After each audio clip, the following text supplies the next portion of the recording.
let me introduce our next speaker onto the stage, Mika Vanderheyden.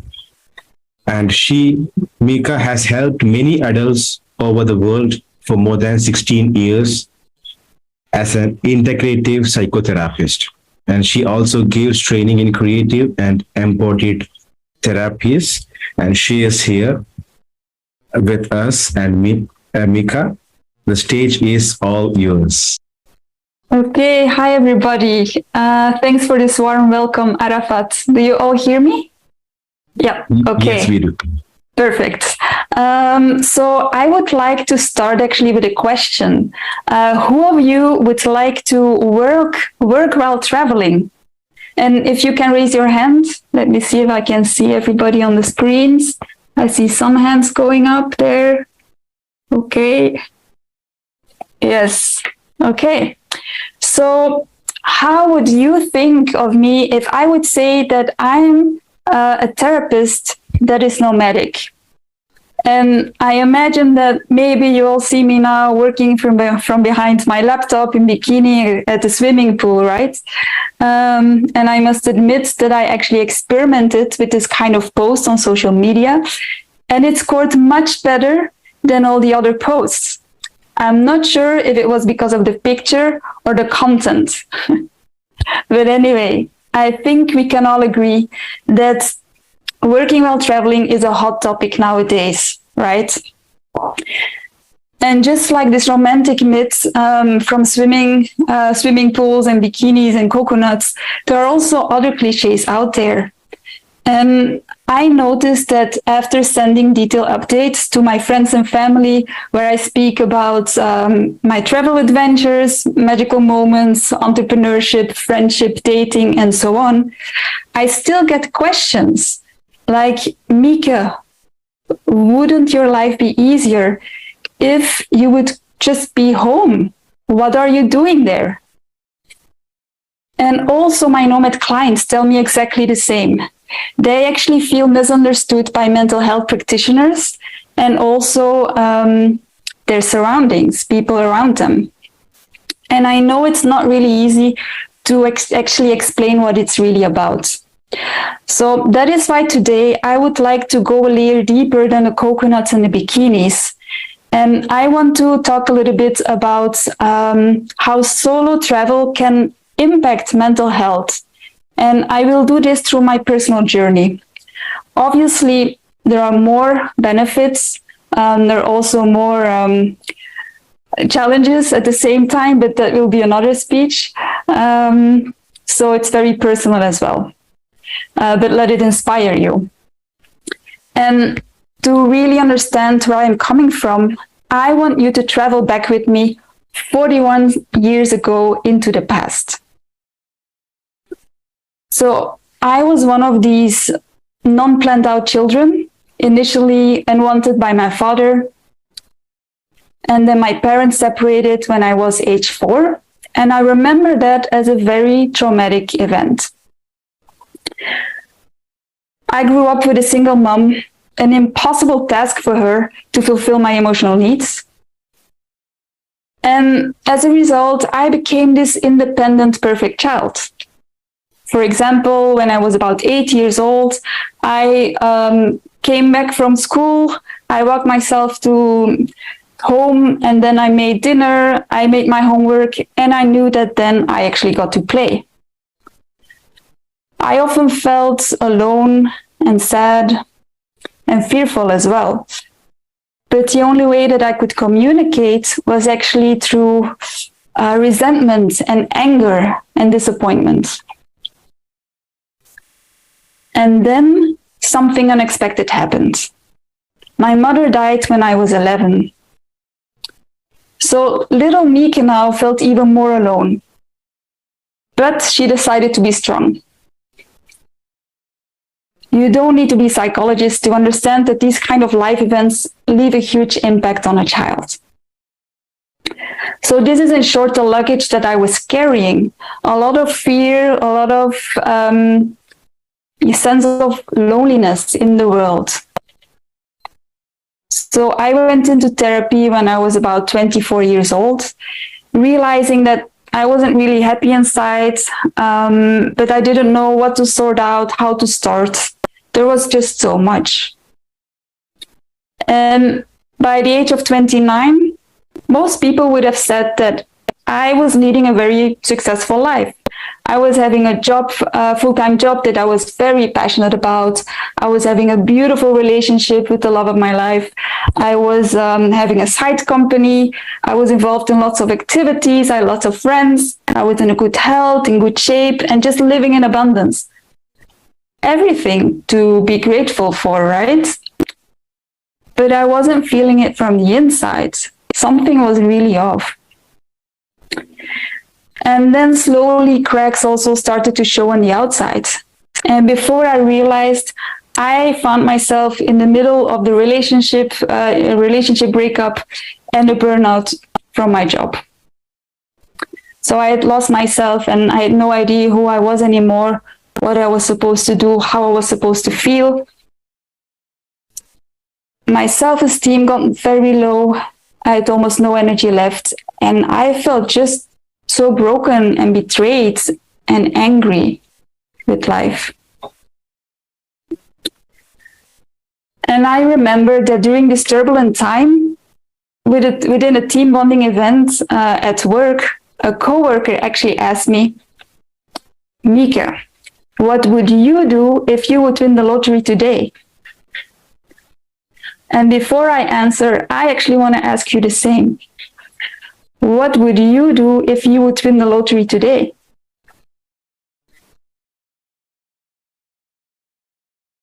And my answer was, I want to travel. I need distance. And I burst into deep tears. I had never cried in front of a group of coworkers before. And I was even more surprised by my answer. Because I'd asked myself this for so long. What can I do to get out of this situation? And suddenly it was clear. I didn't need to do anything. Instead, I needed to take a break. I needed to find myself again, and I needed distance. And that is what my soul was asking me to do, with or without winning the lottery. That same week of this inner revelation, I resigned from my job. I had no idea how everything would play out. It was quite scary. But since that moment, everything started to just unfold magically. I became into a flow. All my blockways just got resolved and out of the way. And I was organizing myself for the biggest gift that I could give myself in that moment of my life, which was the gift of time. 1 year of solo travel. So here I am with 365 days ahead of me, and there was only one problem left. This deep desire to really travel the world also happened to be my biggest fear. The fear of loneliness and the fear of lack of support. And for those around me, I probably seemed very social and independent. But actually, I'd been struggling with the social anxiety that I was trying to cover up my entire life. For example, going to a party would cause me a lot of stress. Or a phone call to a stranger, it would just take me hours rehearsing what I actually would say at the phone. Or being in a restaurant and my friend would leave a few minutes to go to the bathroom and she would leave me alone for a few seconds, I would almost pee my pants myself. So how would I be able to travel alone? And I didn't know. I imagined it would be very hard. And guess what? It was. I remember those first days and weeks that I experienced a lot of shame and I felt like very overconscious as if everybody in the streets was looking at me with his big eyes full of pity and staring at me like, wow, she's one of those, a solo traveler. But luckily, there were also these other kinds of moments. For example, when I was in New Zealand, after a yoga class, food was served to all the participants to create a social gathering, which for me caused me quite some stress, honestly. But fortunately, I got invited at the table of 3 friendly women. And within the first 10 minutes, I got invited to the house of one of those women in a really small town in Australia called Noosa. Exactly that place where I needed to find affordable accommodation for a few weeks later for a course I had signed up for. I mean, what are the chances, right? And these kind of happy coincidences, they happened often during solo travel, and especially when I needed them the most. My sabbatical turned into a nomad lifestyle, and now 8 years later, I can actually say that I feel very comfortable traveling on my own, and I feel home almost everywhere. There almost have not really been moments where I felt alone or there was a lack of support. And also at a deeper level, I actually went through the process of not only arriving in the world and making that my home, but arriving in myself, arriving in my body. So you see that my mental images were much, much worse than the reality. And maybe you can relate to that. Solo travel helped me not only deal with fears, but it also impacted the way that I actually connect with other people. One of my friends recently commented, almost a bit frustrated, like, Mieke, every time that you arrive somewhere and you're going into a flow and you're connecting with people and you're making friends, that's always the moment that you leave. You really have a fear of commitment. And I didn't see that last part coming. And maybe she's right. But what is more true for me is that this lifestyle is a constant practice of letting go, connecting and letting go. And ironically enough, I actually used to hate goodbyes. For example, after a vacation camp, I would fall into a big black hole. Or the recovery time of a relationship, it would take me double the time than the relationship itself. So I didn't really know how to let go without feeling scattered into pieces or feeling this big lump inside. But it was not only the sadness of the separation, it was more the regrets of the unfinished business and the unspoken. And one of the beauties of my sabbatical is that I had freed myself of all responsibilities, and this actually allowed me to feel my needs in the present moment. And doing so, I automatically slowed down. And I finally learned how to be what everybody was talking about. Then I started to understand. And from this state, it was really easier for me to connect with other people, not through talking or through doing, but really from heart to heart. And these random connections during my travels, they happen to be more intense and also deeper than the connections at home. Why? Because these people were different or better? No. Because when you both know that an encounter is temporary, it intensifies the connection. You can rarely experience the same when you're at home because your life is organized in a different way, with more routine and predictability.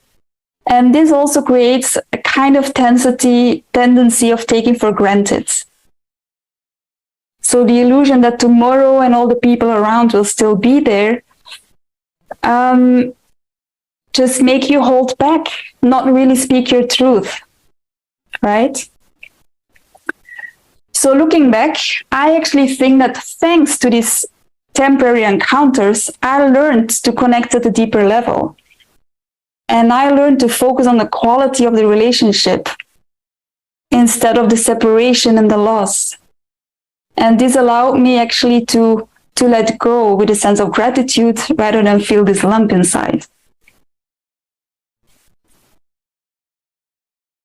Then next to the myth that solo travel is for those who are social or fear commitment, let's talk about the last one. Another stereotype. What does solo travel represent the most? And if you want, you can maybe share something in the chat. What does solo travel represent the most for you?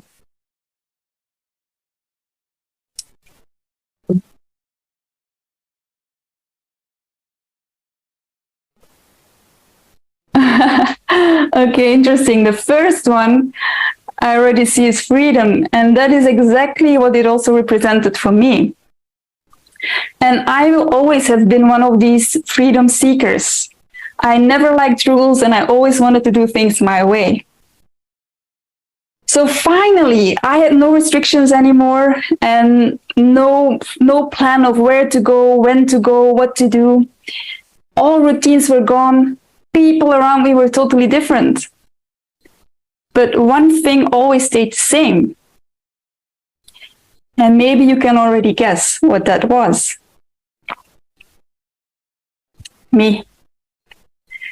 You see, for those who actually might think that solo travel is an escape, there really is no escape at all. And since my travels, I started to realize that when I feel bad, it's coming from within. And I'm responsible for how I feel and how I want to respond to my environment. For the first time in my personal history, this allowed me to drop my stories. I dropped that part of myself that was addicted to feeling upset and drama. I made peace with the world and peace with myself. What solo travel gave me here is the experience of inner freedom. And isn't inner freedom the ultimate freedom we're all looking for? As you see, solo travel can be a huge medicine. It can help you cope with fears. It can impact the way that you relate or connect with other people, or also your self-connection. And it can support you in stopping being a victim from your past and instead choosing for happiness and gratitude.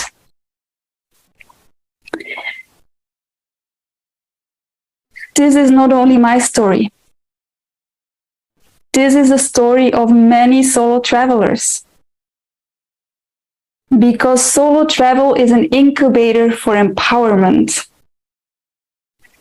It's a constant invitation for self-reflection, processing past and present experiences, dealing with unforeseen and unexpected circumstances. And all of this together actually helps you develop a certain level of emotional intelligence. But you know what? The travel or the journey doesn't need to be long, doesn't need to be far. It doesn't even need to be abroad. Because what really makes a journey transformational, it's the awareness. It's the awareness that you bring into it.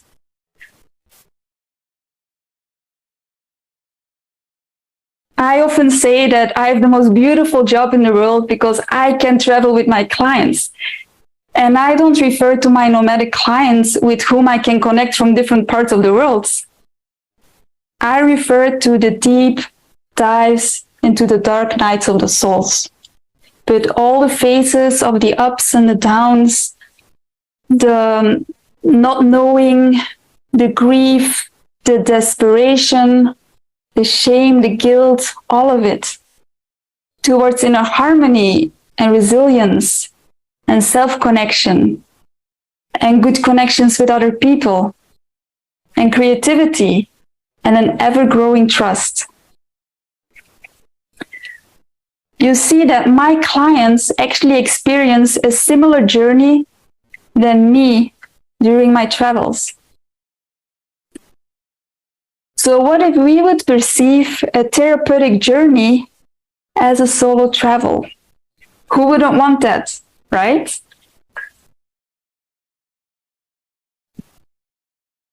For me, it all started with one question. And one question at the right time can change your life. And that's also what we actually do in psychotherapy. We ask questions to facilitate self-connection so a client can listen to the whispers of his soul. That's why I would like to finish with 3 questions for you. And I would like to invite you to close your eyes and sit back for a minute. Connect with yourself and feel in your heart and listen to the whispers of your soul in this moment.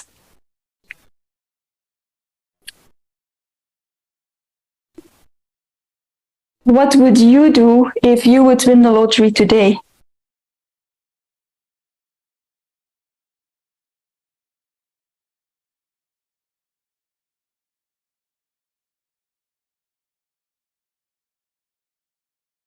And how would that help you resolve the problems or overcome fears that you're facing in this moment?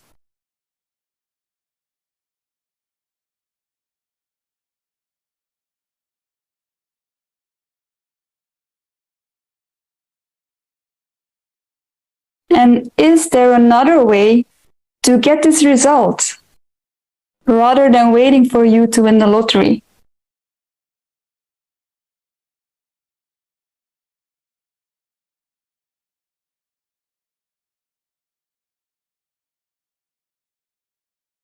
And in case that you decide to travel as well, please send me a picture. I would be curious to find out.